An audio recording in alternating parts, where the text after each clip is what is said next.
Bonjour à tous. Un proverbe populaire dit « Quand on veut tuer son chien, on lui trouve la rage ».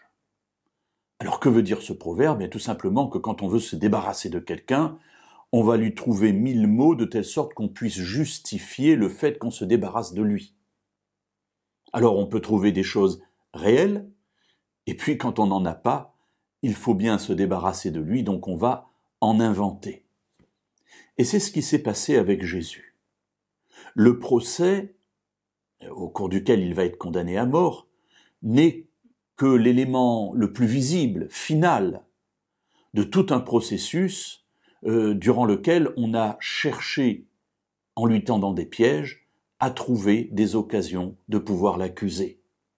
Alors, nous allons pendant quelques méditations considérer 3 passages de l'Évangile selon Matthieu, au chapitre 26, et tout d'abord le verset 59. Nous nous trouvons là alors que Jésus se trouve devant le tribunal suprême juif, le Sanhédrin, et qu'il est là avec des accusateurs. Mais voyons ce que dit le texte justement sur cet aspect. Les principaux sacrificateurs et tout le Sanhédrin cherchaient quelques faux témoignages contre Jésus pour le faire mourir. Alors vous me direz, pourquoi ne pas chercher de vrais témoignages plutôt que d'en chercher de faux? Eh bien tout simplement parce qu'au cours de ces 3 ans et demi où il n'a pas arrêté d'être espionné par les gens qui étaient envoyés par les souverains sacrificateurs, afin justement de trouver une occasion de chute, une occasion de l'accuser, eh bien ils n'ont rien trouvé. Ni dans sa vie personnelle, ni dans ses enseignements, ni dans ses miracles, ni dans ses relations. Et à chaque fois qu'on a voulu lui tendre un piège, il s'en est sorti de manière extraordinaire.